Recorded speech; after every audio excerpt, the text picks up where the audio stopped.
Ya, assalamualaikum warahmatullahi wabarakatuh. Perkenalkan, nama saya Rafli Marviano. MPM saya 2270 645 16095. Hari ini saya bersama kelompok saya akan melakukan sebuah presentasi dari mata kuliah yaitu Komunikasi Data dan Jaringan Komputer, yaitu menjelaskan mereview jurnal yang kemarin sudah kita buat. Jadi langsung kita mulai aja. Yang pertama yaitu Muhammad Dahlan Afarizi. Perkenalkan, nama saya Muhammad Dahlan Afarizi dari Prodi Informatika. Kali ini saya ingin mempresentasikan hasil review jurnal saya yang berjudul hasil review jurnal yang punya judul Analysis of the Effective Energy Prediction for 5G Wireless Communication Technologies yang ditulis oleh Haider TH, Salim Al-Rikabi, Abdul Hadi, M. Alaidi, Ahmad Sakir, Abdul Rada, Faisal Tayyab Abed pada tahun 2019. Tujuan dari jurnal ini adalah untuk menganalisis dan mengusulkan pendekatan yang terinspirasi dari alam untuk optimalisasi energi dalam jaringan nirkabel 5G. Metodologi dan sumber data. Metodologi ini melibatkan penggunaan Nature-Inspired Approach NIA untuk optimalisasi energi dalam jaringan nirkabel 5G. Algoritma yang diusulkan diterapkan untuk mengukur tingkat efisiensi protokol pengoptimalan energi. Jurnal ini memberikan analisis tentang optimalisasi energi dalam teknologi komunikasi nirkabel 5G. Para penulis menekankan perlunya optimalisasi energi dalam jaringan 5G dan membandingkan fitur 5G dengan generasi jaringan sebelumnya. Mereka mengusulkan pendekatan yang terinspirasi dari alam untuk optimasi energi dan menyajikan algoritma untuk mengimplementasikan pendekatan ini. Kinerja pendekatan yang diusulkan dievaluasi melalui simulasi. Adapun catatan untuk hasil review jurnal ini yaitu pendekatan yang terinspirasi dari alam diusulkan untuk dioptimalisasi energi di jaringan 5G. Algoritma disajikan untuk mengimplementasikan pendekatan yang diusulkan. Kinerja pendekatan yang diusulkan dievaluasi melalui simulasi. Sekian dari saya. Ada bila kurang lebihnya mohon maaf. Bila taufiq wal hidayah. Wassalamualaikum warahmatullahi wabarakatuh. Ya, assalamualaikum warahmatullahi wabarakatuh. Perkenalkan, nama saya Rafli Marviano. MPM saya 2270 645 16095. Hari ini saya akan melakukan sebuah presentasi dari tugas review yang kemarin, yaitu tugas 2. Dan kebetulan dari sini saya mendapatkan yang kedua, yaitu review jurnal saya berjudul Analisis Kemampuan Berpikir Kreatif dan Komunikasi pada Penerapan Blended Project Based Learning, mata kuliah Komunikasi Data dan Jaringan Komputer. Dan jurnal ini dibuat oleh Umi Khalifa, Bapak Muladi, dan Bapak Yoto. Sebelumnya terima kasih untuk mereka semua karena sudah membuat jurnal ini sebagai referensi buat saya sendiri. Dan jurnal ini dibuat pada tahun 2019. Jadi di sini yang pertama itu tujuannya yaitu penelitian ini bertujuan untuk mendapat gambaran tentang tingkat kemampuan berpikir, kreatif, dan komunikasi pada penggunaan Blender Project Based Learning pada mata kuliah Komunikasi Data dan Jaringan Komputer. Dan yang kedua itu adalah metodologi atau sumber datanya.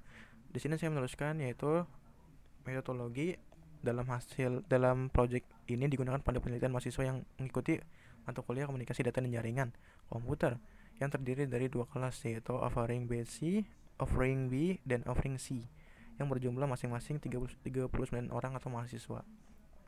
Dan hasilnya dari review saya yang sudah saya buat yaitu analisis indikator kemampuan berpikir kreatif dan komunikasi. Berdasarkan hasil penelitian yang dilakukan, diketahui bahwa kelas B mendapat presentasi yang lebih tinggi untuk aspek flexibility dan elaboratif bila dibandingkan dengan kelas C. Sedangkan kelas C mendapat presentasi yang lebih tinggi untuk aspek fluency dan orisinil. Dan di sini saya menuliskan catatannya yaitu atau future worknya, yaitu yang pertama, indikator fluency mengukur kemampuan untuk menghasilkan sejumlah ide besar berdasarkan hasil tes kemampuan berpikir kreatif.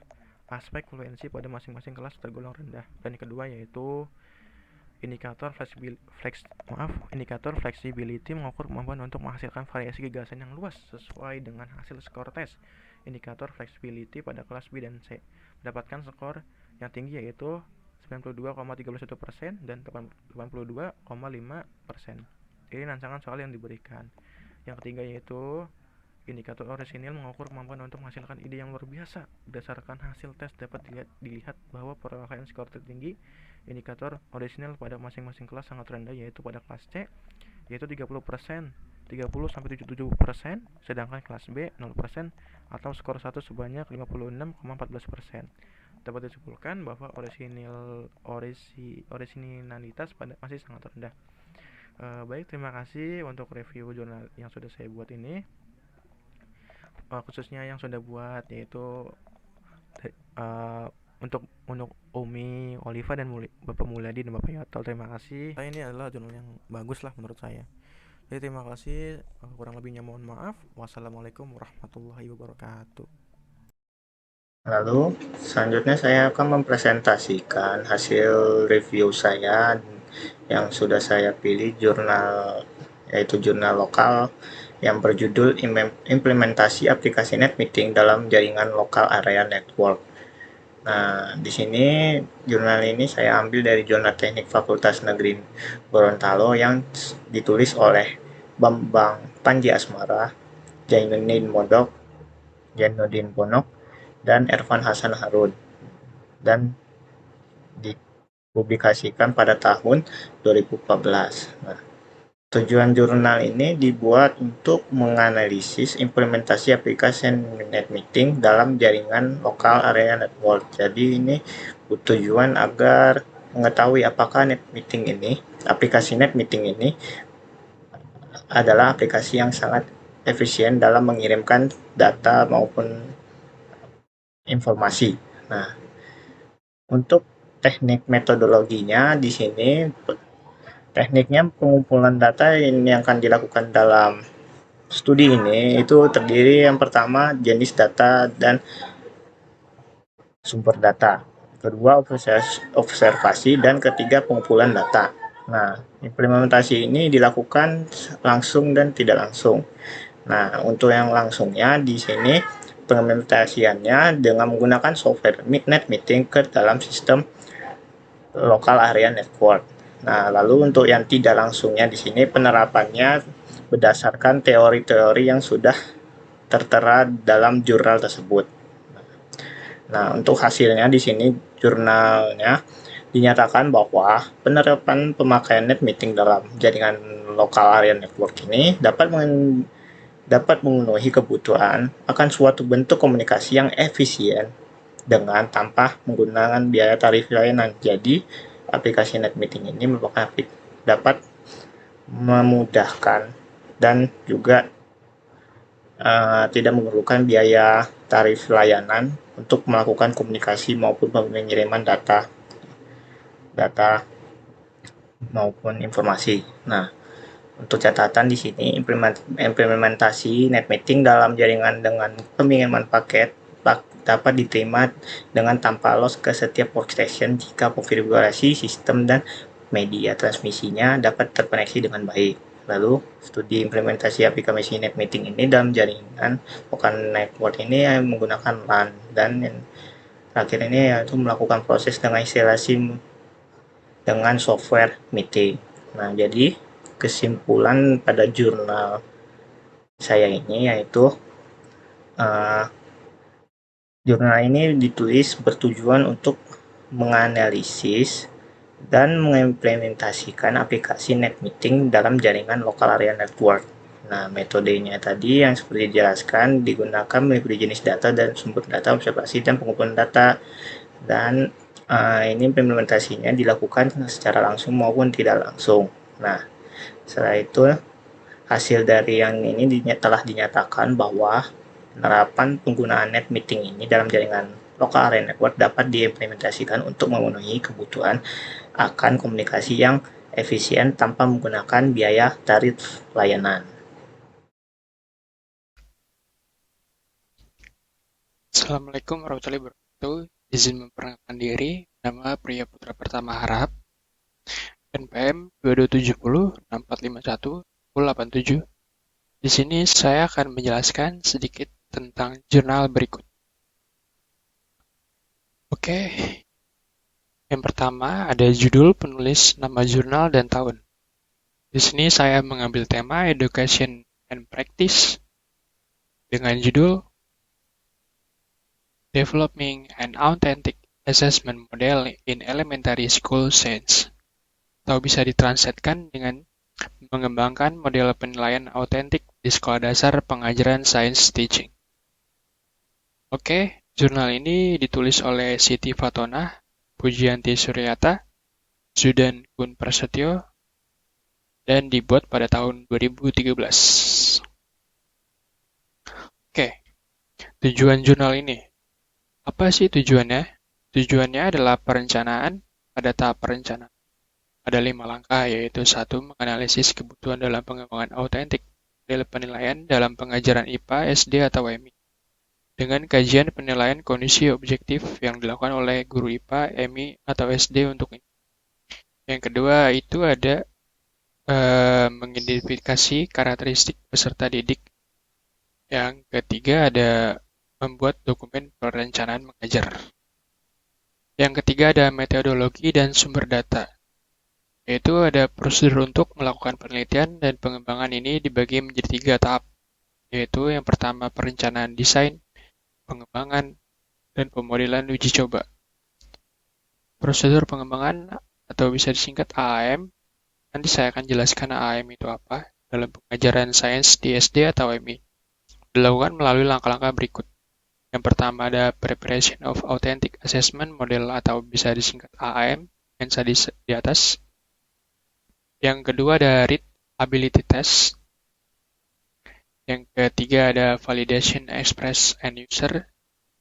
Yang keempat ada Train the Teacher. Yang kelima ada Tryout atau Testing the Product. Yang keenam tidak lupa dari evaluasi atau evaluation.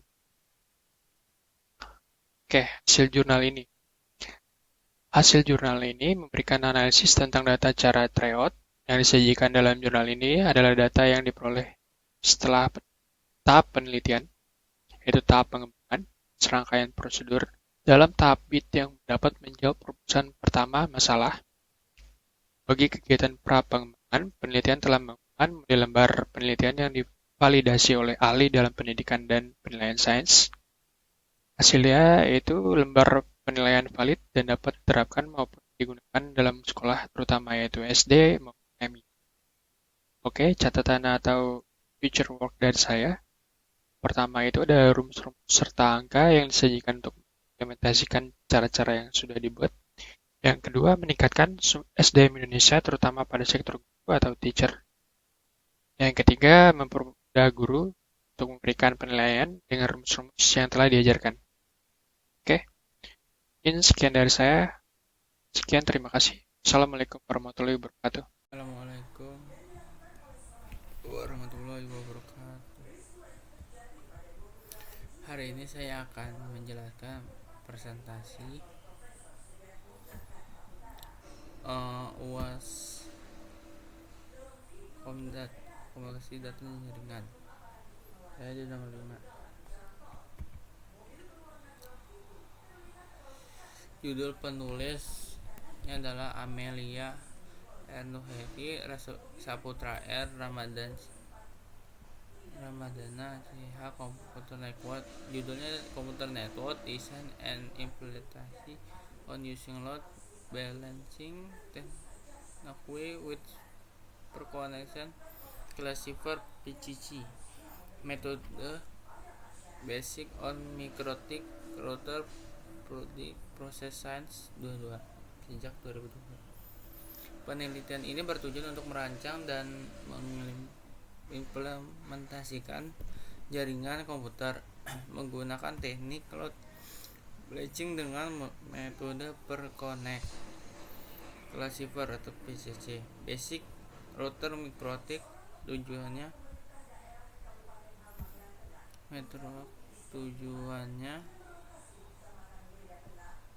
adalah untuk meningkatkan kualitas layanan atau QoS, koneksi internet dan intranet dengan mendistribusikan lalu lintas jaringan secara merata di beberapa tautan jaringan sehingga menghindari kemacetan jaringan dan memastikan koneksi konektivitas tanpa gangguan bagi pengguna. Metodologinya penelitian ini menggunakan metode kualitatif dan kuantitatif. Tahapan pengumpulan data meliputi penyebaran kuesioner kepada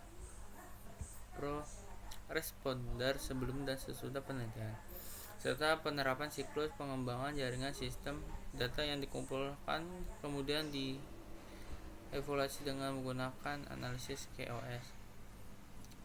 Berdasarkan tipe yang dikeluarkan oleh European Telecommunication Standards Institute (EITIS), pengolahan data dilakukan menggunakan aplikasi Wireshark untuk mengukur parameter QoS seperti delay, jitter, packet loss, dan throughput.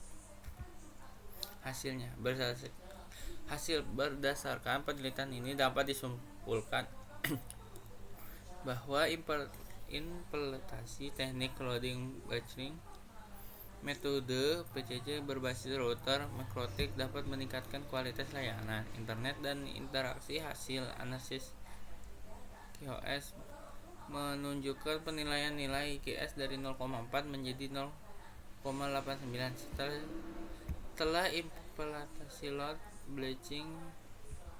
Selain itu, teknik load balancing juga dapat mengoptimalkan kinerja jaringan komputer dengan membagi beban lintas secara merata sehingga dapat menghindari overload pada saat satu jalur koneksi. Catatannya atau future work. 1. Melakukan pengujian dan analisis lebih lanjut terhadap teknik load balancing dengan metode PCC berbasis router mikrotik pada skenario jaringan yang lebih kompleks. Hal ini dapat melibatkan penggunaan multiple router, multiple ISP connection, dan multi-server application. Melakukan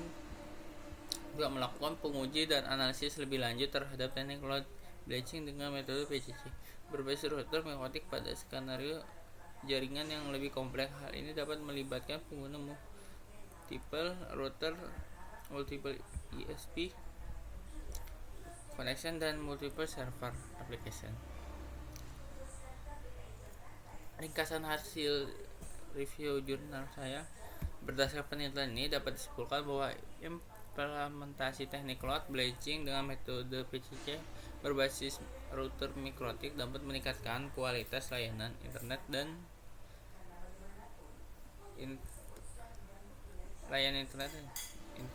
Hasil analisis QoS menunjukkan penelitian nilai QoS dari 0,4 menjadi 0,89 setelah implementasi loading balancing. Selain itu, teknik load balancing juga dapat mengoptimalkan kinerja jaringan komputer dengan membagi beban lalu lintasan secara merata sehingga dapat menghindari overload pada salah satu jaringan koneksi.